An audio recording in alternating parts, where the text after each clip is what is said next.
Իրանին ու Ամերիկային չի հաջողվել բանակցությունների ժամանակ համաձայնության գալ։ ԱՄՆ փոխնախագահ Ջեյ Դի Վենսը մամուլի ասուլիսի ժամանակ հայտարարել է, որ Պակիստանում 21 ժամ տևած բանակցություններից հետո Իրանի հետ համաձայնության չեն հասել։ And to Field Marshal Munir, who were both incredible hosts. Իրանի արտաքին գործերի նախարարության խոսնակ Էսմայիլ Բաղային հաստատել է, որ թեև կողմերը որոշ հարցերի շուրջ եկել են ընդհանուր հայտարարի, սակայն Իսլամաբադում բանակցությունների հիմնական կետերի շուրջ տարաձայնություններ են մնացել։ Բաղային հայտնել է, որ վերջին 24 ժամվա ընթացքում քննարկումները ներառել են այնպիսի առանցքային թեմաներ, ինչպիսիք են Հորմուզի նեղուցը, Իրանի միջուկային ծրագիրը, պատերազմական փոխհատուցումները, պատժամիջոցների մեղմացումը եւ ռազմական գործողությունների ավարտը։ Պակիստանյան աղբյուրները նշում են, որ Իսլամաբադը գործադրել էր բոլոր ջանքերը տասնամյակների ընթացքում առաջին բարձր մակարդակի դեմարդեմ քննարկումների համար, սակայն նրանք չկարողացան ստիպել երկու կողմերին համաձայնության գալ պատերազմը դադարեցնելու պայմանների շուրջ։ Ամերիկյան որոշ աղբյուրների համաձայն էլ ԱՄՆ-ն սեղանին է թողել գործաքի իր առաջարկը, որին Թեհրանը դեռ պետք է արձագանքի։ Բանակցությունների ձախողումից հետո Պակիստանի արտգործնախարար Իսհակ Դարը կոչ արել կողմերին պահպանել հրադադարը ու նշել, որ Իսլամաբադը կշարունակի միջնորդական ջանքերը։ Միևնույն ժամանակ իրանական բանակցային թիմին մոտ կանգնած աղբյուրը Fars News-ին հայտնել է, որ Իրանը բանակցությունների հաջորդ փուլի ծրագրեր չունի։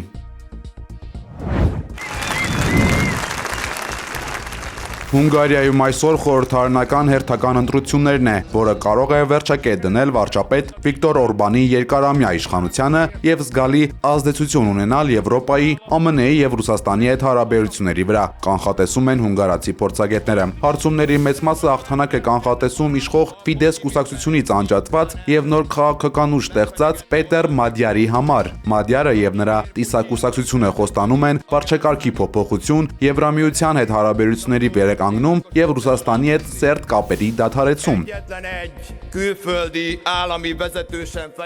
Չնայած ընդդիմադիր տեխնացուի աճող վարկանիշին, Վիկտոր Օրբանը քվեարկության նախօրեին հանդես է եկել ինքնավստահ հայտարարությամբ, խոստանալով այնպիսի հաղթանակ, որը կզարմացնի բոլորին։ Նա շարունակել է իր քարոզարշավի հիմնական թեմաները, թիրախավորելով Բրյուսելին ու Ուկրաինային եւ հայտարարելով, որ իրենք չեն տա իրենց զենքն ու փողերը։ hogy a migránsok invázióját meg lehet állítani. Օրբանը վայելում է նաև ԱՄՆ նախագահ Դոնալդ Թրամփի աջակցությունը, որը հունգարացիներին կոչ է արել ձայն տալ իր իսկական ընկերոջը։ Փորձագետների կարծիքով Օրբանի համար 5-րդ անընդմեջ հաղթանակը կարող է անհասանելի լինել տնտեսական դժվարությունների եւ մի շարք սկանդալների պատճառով։ Հունգարիայի 3 խոշորագույն սոցիոլոգիական կենտրոնները մատնանշում են Մադյարի կուսակցության զգալի առավելությունը։ Անդիմության առաջնորդը կոչ արել ընտրողներին չտրվել իշխող ուժի ճնշումներին։ Կանխատեսվում է, որ ընտրությունների ելքը որոշիչ կլինի նաև Ուկրաինային տրամադրվող աջակցության հարցում, քանի որ Օրբանը բազմիցս վետո է կիրառել Եվրամիության օգնության փաթեթների վրա։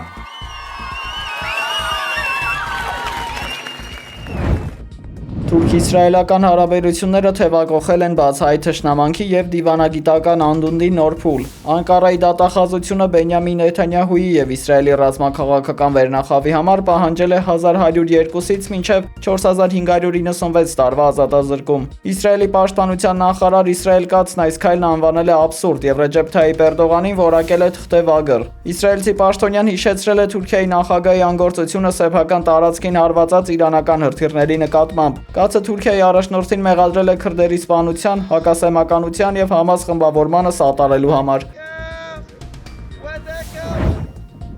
Ես արժանապատիվ խաղաղություն եմ ուզում, արժանապատիվ խաղաղություն, ոչ թե պարտադրված։ Այս խոստման ետևից է ազատության հրապարակ եկել երիտասարդն ու նրա նման մոտ 40,000 Հայաստանի քաղաքացիներ։ Մարդիկ վստահ են, որ միայն Սամվել Կարապետյանը կարող է բերել իրենց ուզած արժանապատիվ խաղաղությունը։